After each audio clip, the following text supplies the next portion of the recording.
আজ এই রান্নার রেসিপিটা পুরোটাই করেছে সোনামে। মা ভিডিও করে দেখে মাকে ফলো করেছে। আজকের ভিডিওটা নিজেই বানিয়েছে, রান্নাও নিজের মাথা থেকে বুদ্ধি করে বের করেছে। আমি শুধুমাত্র সাউন্ড দিয়ে পোস্ট করছি।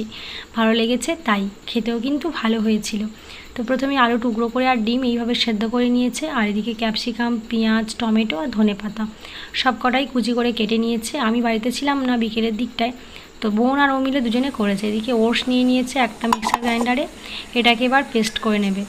একা যে এত কিছু করেছে সেটা দেখে আমি ভীষণই অবাক হয়ে গেছিলাম। যাই হোক, এদিকে পেস্টটাও করেছে, আবার সুন্দর করে কিন্তু ভিডিও বানিয়ে রেখেছে। তারপর এদিকে দেখুন সেদ্ধ হয়ে গেছে, খোসা শুধু সেদ্ধ করেছে শুধুমাত্র আলুর প্রোটিন গুণটা রেখে দেবে বলে। তারপর খোসা ছাড়িয়ে ডিম আর আলুটাকে সুন্দর করে একটা গ্রেটারের সাহায্যে গ্রেট করে নিয়েছে। অনেকেই বলতে শুনেছি যে নিজে নিজে একা বানিয়ে খাচ্ছে, কত বড় হয়ে গেছে। তারপরেও মনে হয় যে কিছু কিছু কাজ ওদের নিজেকে দিয়ে করানো ভালো, তাতে ওরা স্বাবলম্বী হয়। আর সব সময় কি পড়াশোনা নিয়মমাফিক জীবনের মধ্যে ওদের থাকতে ভালো লাগে? তার থেকে বরং একটু বেরিয়ে এসে নিজের মধ্যে একটু কিছু করছে। সেদ্ধ করে নিয়েছে আলু ডিম, ওটাকেই গ্রেটারের সাহায্যে এইভাবে গ্রেট করে নিচ্ছে। আমি বললাম আলু খোসা শুদ্ধ কেন করলি? বললে জানো না, আলুর খোসাতে অনেক প্রোটিন থাকে, আমি ভালো করে ধুয়ে নিয়েছি তাই খোসা শুদ্ধ সেদ্ধ করেছি, পরে খোসাটা বাদ দিয়ে দেবো। তারপরে গ্রেট করে নেওয়ার পরে দিয়ে দিয়েছে ওটস গুঁড়ো করা, আর তার মধ্যে যে কুচি করে কেটে রেখেছিল আলু, টমেটো, আলু না, পেঁয়াজ, টমেটো, ধনেপাতা, কাঁচা লঙ্কা আর ওই যে ক্যাপসিকাম।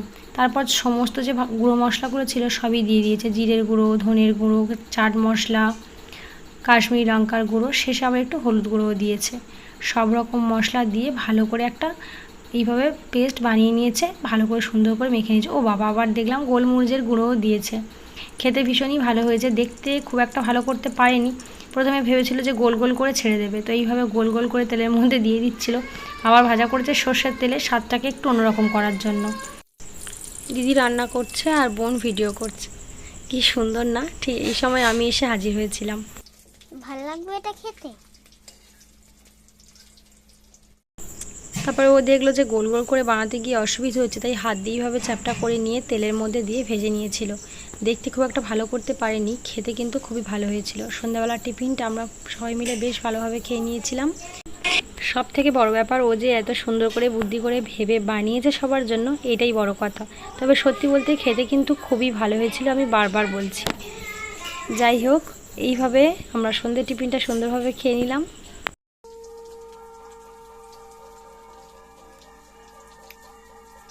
আমার খাস সদস্য।